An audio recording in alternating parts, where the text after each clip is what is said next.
ইমাম শাফি রাহমাহুল্লাহ তিনি বলেছেন, তাআল্লাম ফা ইন্নাল মারআ লা ইউলাদু আলিমা।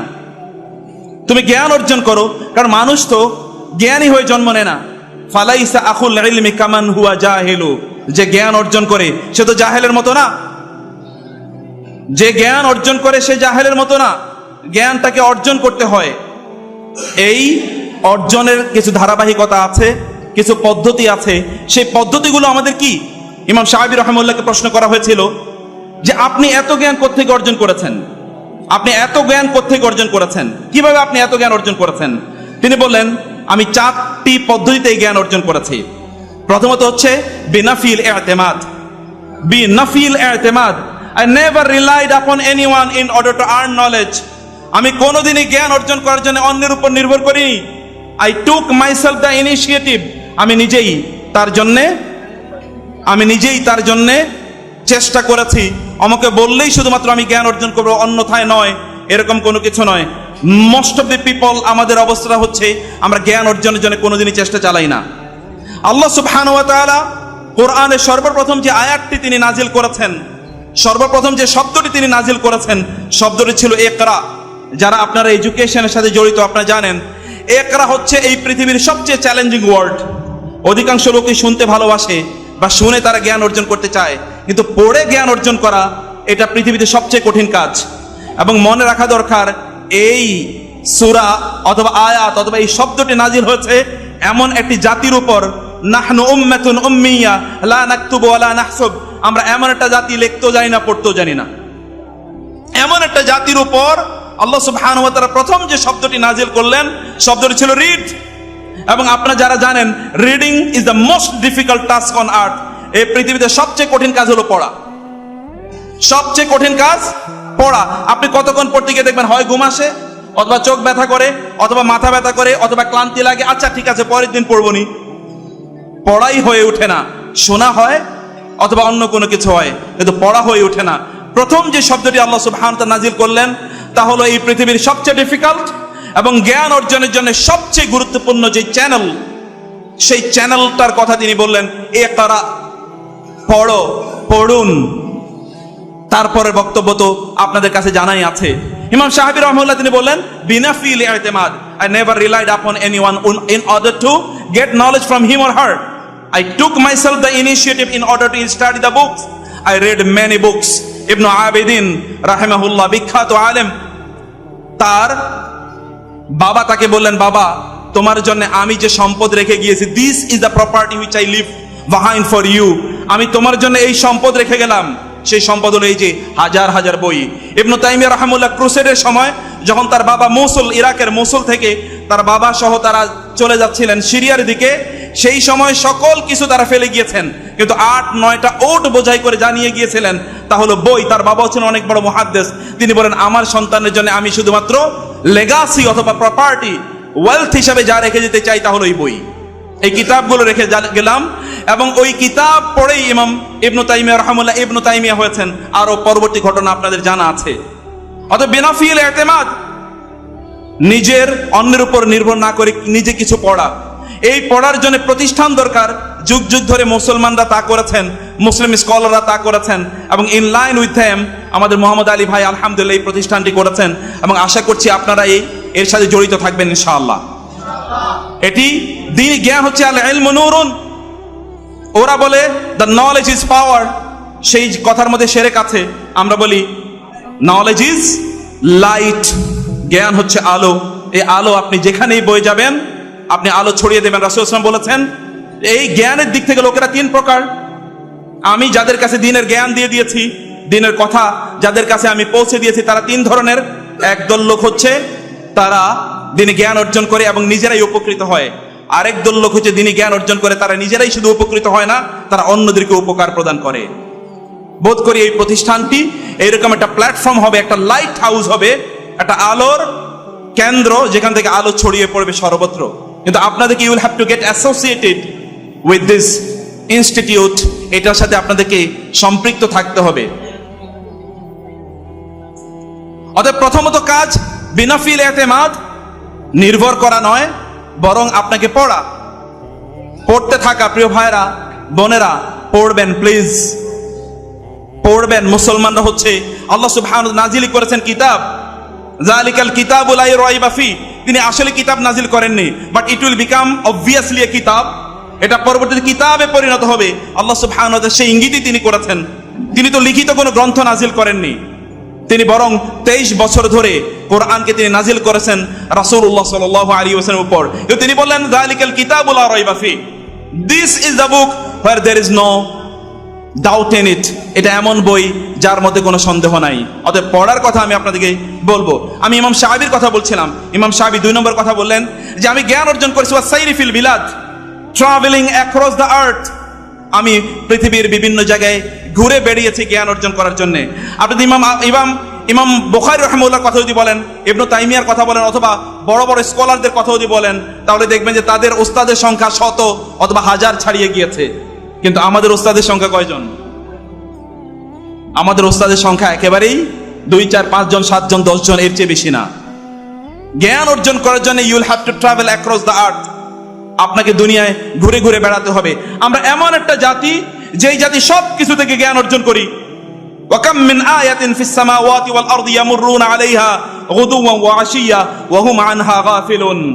একদল লোকের ব্যাপারে আল্লাহ সুবহানাহু ওয়া তাআলা বললেন, তারা জমিনের বিভিন্ন জায়গায় ঘুরে বেড়ায়, কিন্তু কত নিদর্শন তারা দেখে, কোনোটা থেকে তারা শিক্ষা গ্রহণ করে না। কিন্তু মুসলিমরা এমন একটা জাতি, যা কিছুই দেখে তা থেকেই তারা শিক্ষা গ্রহণ করে। আমি মাঝে মাঝে আমি বন জঙ্গলে অর্থাৎ চিড়িয়া বা ইত্যাদি জায়গাগুলোতে আমি বেড়াতে যাই, আমি দেখি সেখানে যে প্রাণীগুলো তারা কি করছে, নেচার, প্রকৃতি অথবা ন্যাচারাল অ্যানিমাল, তারা কিভাবে তাদের আচরণ করছে, তারা কিভাবে তাদের জীবন পরিচালনা করছে, এটা দেখার জন্য সেগুলোর মধ্যে মহান আল্লাহ সুবহানাহু ওয়া তাআলার আয়াত খোঁজার চেষ্টা করি। ওয়া ফি আনফুসিকুম আফালা তাকিলুন, তোমাদের নিজেদের মধ্যেও, ওয়া ফিল আফাক ওয়া ফি আনফুসিকুম, সব জায়গায় আল্লাহ সুবহানাহু ওয়া তাআলা নিদর্শন ভর্তি। তোমরা সেখান থেকে নিদর্শন গ্রহণ করো, তোমরা সেখান থেকে দেখো, সেখান থেকে শেখা দরকার, জানা দরকার। মুসলিমরা এমন একটা জাতি যারা সব জায়গা থেকে তারা শিক্ষা গ্রহণ করে। অতএব আপনাকে বিভিন্ন জায়গায় ঘুরে বেড়ানো দরকার, আপনাকে চলা দরকার বিভিন্ন জায়গায় জ্ঞান অর্জন করার জন্য। বিভিন্ন জায়গায়, এই যে আপনারা এখানে এসেছেন, সফর করে এসেছেন জ্ঞান অর্জন করার জন্য, আল্লাহ সুবহানাহু ওয়া তাআলা আপনাদের এই সফরটাকে কবুল করে নিন। এবং এখান থেকে যতটুকু জ্ঞান আমরা অর্জন করেছি অথবা শুনেছি, ততটুকু যেন আমাদের হৃদয়ে ধারণ করতে পারি এবং আমল করতে পারি, সেই তৌফিক আল্লাহ সুবহানাহু ওয়া তাআলা দান করুন। 3 নম্বর কাজ, ওয়াবকুরিন কাবুকুরিল গুরাব, ওয়াবকুরিন কাবুকুরিল গুরাব, অর্থাৎ গোরাব যেটি, গোরাব মানে হচ্ছে কাক। কাক যেরকম ভোরবেলা, আমরা বাংলায় বলি কাক ভোর, কাক ভোরে ঘর থেকে বের হয়ে গিয়েছেন। কাক সবার আগে ঘুম থেকে জেগে ওঠে এবং সে বিভিন্ন জায়গায় সে ঘুরে বেড়ায়। কাক এর মতো আমি ভোরবেলা সবার আগে প্রত্যুষে আমি জ্ঞান অর্জনের কাজ শুরু করে দেই। প্রিয় ভাইরা, বোনেরা, হুদহুদ পাখির কথা আপনাদের মনে আছে। وتفقد الطير فقال ما لي لا أرى الهدهد أم كان من الغائبين। হুদহুদ পাখি সে যদি সুলাইমান আলাইহিস সালাতু ওয়াস সালামকে তথ্য দিয়ে সমৃদ্ধ করতে পারে, তাহলে আমাদের জ্ঞানটা কি হুদহুদের চেয়ে কম হওয়া উচিত? আমরা কি হুদহুদের চেয়েও আরো ছোট প্রাণী? তা তো নয়। অতএব হুদহুদের চেয়ে কমপক্ষে বেশি জ্ঞান আমাদের হওয়া দরকার। আমি এই জন্য মাঝে মাঝে চিন্তা করি, কিয়ামতের দিন যদি মহান আল্লাহ সুবহানাহু ওয়া তাআলা হুদহুদের সামনে আমাকে দাঁড় করিয়ে বলেন, হুদহুদ যতটুকু জানতো তুমি কি আল্লাহ সম্পর্কে ততটুকু জানো? হুদহুদ দিন প্রচারের জন্য, দিন প্রতিষ্ঠার জন্য যতটুকু কাজ করেছে, তুমি কি ততটুকু কাজ করেছো? I don't know how shall I display or show up my face in front of Hudhud even. আমি জানি না হুদহুদের সামনেও কিভাবে সেই দিন আমি আমার চেহারা মহান আল্লাহ সুবহানাহু ওয়া তাআলার সামনে উন্নীত রাখবো, আমি জানি না। কমপক্ষে হুদহুদের চেয়ে বড় হন। জ্ঞানের ক্ষেত্রে, দিনের প্রচারের ক্ষেত্রে কমপক্ষে হুদহুদের চেয়ে বেশি অবদান রাখুন, কারণ আল্লাহ সুবহানাহু ওয়া তাআলা হুদহুদের চেয়ে বেশি মর্যাদা সম্পন্ন করে আপনাকে তৈরি করেছেন। অতএব এখানে 3 নম্বর যে কাজটি, তা হলো আর্লি বার্ড হওয়া, জ্ঞান অর্জন করার জন্য অন্যদের চেয়ে বেশি এগিয়ে যাওয়া এবং জ্ঞান অর্জন করার জন্য প্রত্যুষে সকালবেলা থেকে কাজ করা। প্রিয় ভাইরা, কোন একটি সময় এরকম ছিল যে সকালবেলা আমাদের সময়টি কাটতো কোরআন তেলাওয়াতের মাধ্যমে, কিন্তু এখন কতজনের সকালবেলা কোরআন তেলাওয়াতের মাধ্যমে কাটে আমি জানি না। How many of you allocated a small portion of your time in the very early morning for the recitation of the book of your Lord, of Allah subhanahu wa ta'ala? আপনারা সকাল বেলার এতটুকু সময় আল্লাহ সুবহানাহু ওয়া তাআলার কোরআন তেলাওয়াতের জন্য কয়জন টাইমটাকে অ্যালোকেট করেছেন? আল্লাহ সুবহানাহু ওয়া তাআলা, সালাফরা তারা বলতেন, তুমি যদি চাও আল্লাহ তোমার সাথে কথা বলুক, তাহলে তুমি কোরআন তেলাওয়াত শুরু করে দাও। আর তুমি যদি চাও তুমি আল্লাহর সাথে কথা বলবে, দেন স্ট্যান্ড ইন প্রেয়ার, তাহলে তুমি সালাতের মধ্যে দাঁড়িয়ে যাও। সালাফরা তারা বলতেন, তোমরা তোমাদের জ্ঞানটাকে তোমাদের ঈমানকে তিনটি জায়গায় তোমরা খোঁজো। তোমাদের একটি জায়গা হচ্ছে ইনদা তিলাওয়াতিল কোরআন। If the Quran is recited in front of you, যদি কোরআন তোমার সামনে তেলাওয়াত করা হয় এবং তুমি প্রশান্ত ফিল করো, তোমার মধ্যে এক ধরনের ট্রাঙ্কুইলিটি প্রিভেইল করে, তোমার মাঝে প্রশান্তি যদি তোমাকে চারিদিক থেকে আচ্ছন্ন করে, তাহলে তুমি বুঝতে পারবে যে ঈমান is there in your heart, তোমার অন্তরে আসলে ঈমান আছে। আল্লাহ সুবহানাহু বলেছেন, ইন্নামাল মুমিনুনা আল্লাযীনা ইযা যুকিরাল্লাহু ওয়াজিলাত কুলুবুহুম ওয়া ইযা তুলিয়াত আলাইহিম আয়াতুহু যাদাতহুম ঈমানা ওয়া আলা রাব্বিহিম ইয়াতাওয়াক্কালুন। আপনি কাম টু দ্য কোরআন। কোরআন হচ্ছে কষ্টি পাথর, অথবা যেটাকে মেটাল ডিটেক্টর বলি আমরা, মেটাল ডিটেক্টর। আপনার সত্যিকার অর্থে ঈমানের লেভেলটা কোন পর্যায়ে, যদি ঈমানের টেম্পারেচার যদি আপনি মাপতে চান, তাহলে কাম টু দ্য কোরআন। যেমনি ভাবে আপনার জ্বরটাকে মাপার জন্য এক ধরনের থার্মোমিটার আমরা ব্যবহার করি, এই কোরআন হচ্ছে ঈমান মাপার থার্মোমিটার। আল্লাহ সুবহানাহু ওয়া তাআলা বলেছেন, ওয়া ইযা তুলিয়াত আলাইহিম আয়াতুহু, when the verses of the holy Quran are recited in front of him or her, then their ঈমান increases, তখন তাদের ঈমান বাড়ে। সত্যিকার অর্থে কি আমাদের অবস্থাটা এরকম? যদি সেটা না হয়, তাহলে বুঝতে হবে যে we have lost something, আমরা কিছু এর মধ্যে হারিয়ে ফেলেছি, সেটাকে আবার আমাদেরকে রিটেইন করতে হবে, রিগেইন করতে হবে, সেটাকে আবার ফিরিয়ে নিয়ে আসতে হবে আমাদের। সেই জন্য একটা সময় আল্লাহ সুবহানাহু ওয়া তাআলাকে দেন, সেটা দিনের বেলা হোক অথবা রাতের বেলা হোক। আমি তো বলি বিশেষ করে রাতের একটা অংশ আল্লাহ সুবহানাহু ওয়া তাআলাকে দেন, and that will be with the combination of the recitation of the Holy Quran and standing in prayer in front of Allah subhanahu wa ta'ala. আল্লাহ সুবহানাহু ওয়া তাআলার প্রিয় বান্দাদের তালিকাভুক্ত যদি আপনি হতে চান, তাহলে আল্লাহ সুবহানাহু ওয়া তাআলা বলেছেন, ওয়া ইবাদুর রহমানিল্লাযীনা ইয়ামশুনা আলাল আরদি হাওনা ওয়াল্লাযীনা ইয়াবিতুনা লিরাব্বিহিম সুজদান ওয়া কিয়ামা। There is a group of people who are turned by Allah subhanahu wa ta'ala to be his very close servants. একদল লোক যারা আল্লাহর সবচেয়ে প্রিয় সার্ভেন্ট, সবচেয়ে প্রিয় বান্দা। তারা কারা? যারা ইয়াবিতুনা লিরাব্বিহিম সুজদান ওয়া কিয়ামা, they spend their night in prostration, in standing in front of their creator, তাদের স্রষ্টার সামনে তারা সিজদায় এবং দাঁড়িয়ে থেকে তারা তাদের সময়টাকে কাটায়। কুমিল লাইলা ইল্লা কালিলা আসা ওয়া মিনাল লাইলি ফাতাহাজ্জাদ বিহি নাফিলাতাল লাক আসা আন ইয়াবআসাকা রাব্বুকা মাকামান মাহমুদা। তোমরা একটা সময় আল্লাহর জন্য কাটাও, রাতের একটা অংশ, allocate a portion of your night for Allah subhanahu wa ta'ala. Allah subhanahu wa ta'ala will increase your dignity and honor in front of the people in broad daylight. দিনের বেলা আল্লাহ সুবহানাহু ওয়া তাআলা মানুষের সামনে আপনার মর্যাদাকে বাড়িয়ে দেবেন। সেজন্য দিনের বেলায় যদি আপনি চান যে আপনার মর্যাদা বাড়ুক, তাহলে আপনার আল্লাহ সুবহানাহুর সামনে রাতের বেলায় কিছু সময় দাঁড়িয়ে থাকা দরকার। এই জন্য সালাফরা তারা বলেছেন, যেই ব্যক্তি রাতের কিছু সময় আল্লাহ সুবহানাহু ওয়া তাআলার জন্য দেয়, আদাআত লাহু ওয়াজহুহু ইয়াওমান নাহার, দিনের বেলা তখন তার চেহারাটি আল্লাহ সুবহানাহু ওয়া তাআলা অন্যদের সামনে আলোকিত করে দেন। যদি আপনি রাতের বেলা আল্লাহর সামনে দাঁড়ান, রাতের অন্ধকারে, দিনের বেলা আল্লাহ সুবহানাহু ওয়া তাআলা আপনার চেহারাটা মানুষের সামনে আলোকিত করে দেবেন। এবং 4 নম্বর হচ্ছে, যেটি আমরা বলেছিলাম যে ইমাম সাহাবী রাহমাহুল্লাহ যে কথা বলেছেন, 4 নম্বর হচ্ছে যে গাধার মতো তিনি বহন করে চলছেন। অর্থাৎ জ্ঞান অর্জন করার জন্য যেরকম বোঝা বহন করে চলা হয়, তিনি এরকম বোঝা বহন করে চলছেন জ্ঞানের। এটা ওই যে মাসালুল লাযীনা হুমিলুত তাওরাতা সুম্মা লাম ইয়াহমিলুহা, ওই রকম নয়।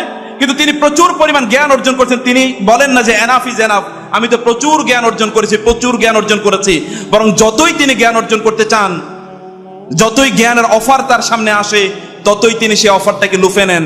তিনি কোনোদিনই অস্বীকার করেন না যে না আমি আর জ্ঞান অর্জন করব না, যতটুকু নিয়েছি ততটুকু আমি নিয়েছি।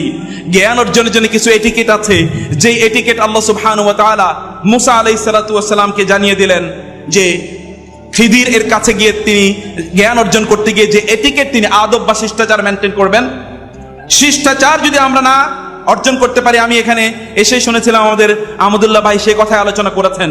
প্রিয় ভাইরা, আমাদের কথার মাধুর্য, আমাদের চরিত্রের মাধুর্য, আমাদের ব্যবহারের মাধুর্য, এটা হচ্ছে আমাদের রিয়েল প্রপার্টি, এটা হচ্ছে আমাদের প্রকৃত সম্পদ। আমাদের প্রকৃত সম্পদ হচ্ছে এইটাই যে আমাদের ব্যবহারে অন্যরা মুগ্ধ। জার্মানির গল্প আমি এক সময় অন্য জায়গায় শেয়ার করেছিলাম, ফার্স্ট হ্যান্ড ইনফরমেশন। সেখানে এক দম্পতি, যুবক দম্পতি অর্থাৎ স্বামী এবং স্ত্রী, তারা একটা বাসায় বসবাস করতেন।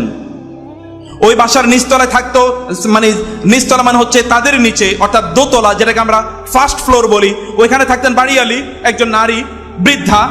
তারা থাকতো 3 তলায়, যেটাকে আমরা সেকেন্ড ফ্লোর বলি। একদিন তারা রান্না করলেন, খুবই ভালো রান্না করে ওই বৃদ্ধা নারীকে তারা দিয়ে আসতে গেলেন। দরজা নক করলেন, ওই নারী দরজা খুললেন। বৃদ্ধা নারী, তোমরা কে? আমরা এই যে আপনার উপরেও থাকি, আপনার বাসায়। হ্যাঁ, কি জন্য এসছো? বলে আজকে ভালো রান্না করেছি তো আপনাকে একটু দিতে আসলাম। বলে বলো কি, তোমরা আমার জন্য রান্না করে নিয়ে এসছো, একটু ভিতরে আসো, ভিতরে আসো। ভিতরে নিয়ে গেলো। বলে রান্না করে আমাকে দিতে আসলে কেন? বলে এটা আমাদের এটিকেট। আমাদের নবী মুহাম্মদুর রাসূলুল্লাহ সাল্লাল্লাহু আলাইহি ওয়াসাল্লাম তিনি আমাদেরকে শিখিয়েছেন যে এইভাবে যখন আমরা রান্না করি, প্রয়োজন একটু বেশি যেন ঝোল দেই, যেন প্রতিবেশীকে একটু দিতে পারি। আমরা সেটাই করেছি। বলে বলো কি, আমার এই বাসায় তোমাদের উপরে 4th তলায় আমার মেয়ে থাকে, 1 বছরে একবার আমাকে দেখতে আসে না, আর তোমরা আমাকে চেনো না, আমার জন্য একটু রান্না করে নিয়ে এসেছো। তোমাদের যে নবীর কথা বলে তার নাম কি? এই। বলে আমি জানি না তোমাদের এই ধর্ম কেমন, আমি এ ব্যাপারে খুব বেশি কিছু জানি না, তোমাকে একটা অ্যাডভাইস করি, তোমাদেরকে একটা অ্যাডভাইস করি। অ্যাডভাইসটা কি? তোমরা আমিত্ব এই জীবনকে, এই ধর্মকে তোমরা ত্যাগ করো না, তোমরা এই ধর্মের উপরেই থেকো। এর চেয়ে ভালো কোন ধর্ম, জীবন ব্যবস্থা আমি কোথাও দেখিনি। You can invite people to the way of Allah subhanahu wa ta'ala through your character. فَبِمَا رَحْمَةٍ مِّنَ اللَّهِ لِنْتَ لَهُمْ وَلَوْ كُنْتَ فَظًّا غَلِيظَ الْقَلْبِ لَانفَضُّوا مِنْ حَوْلِكَ। আল্লাহ সুবহানাহু ওয়া তাআলা বললেন যে আপনার ব্যবহারের মাধুর্যের কারণে এই লোকেরা আপনার চারপাশে ঘিরেছে। যদি আপনি কঠিন হৃদয়ের অধিকারী হতেন, কর্কশ ভাষী হতেন, লাংফাদ্দু মিন হাউলিক, তাহলে এই লোকেরা সব আপনার কাছ থেকে দূরে পালিয়ে চলে যেত, দৌড়ে ওরা পালিয়ে চলে যেত। এটা ক্যারেক্টারের নাম। ইসলাম হচ্ছে পুরোটাই ক্যারেক্টার। ইসলামকে যদি কোনো একটি শব্দের মাধ্যমে ডিফাইন করতে আমাকে বলা হয়, তাহলে আমি বলবো ইসলাম গোটাটাই হচ্ছে একটা ক্যারেক্টারের নাম। আল খুলুকুল হাসান, উত্তম চরিত্র। এই উত্তম চরিত্র লালন করা দরকার। আমাদের প্রত্যেকটি কথা, উচ্চারণ, আমাদের অঙ্গভঙ্গি, অ্যাপ্রোচ, অ্যাটিটিউড, এটার মাধ্যমে যেন দিন প্রকাশ পায়, প্রচার পায়। সালাফরা কেউ কেউ এই কথা বলেছেন, কুনু দুআতান ইলাল্লাহি ওয়া আনতুম সামিতুন বি আখলাকিকুম। You can invite people to the way of Allah while remaining silent। তোমরা চুপ থেকেও আল্লাহর দ্বীনের প্রতি মানুষকে দাওয়াত দিতে পারো।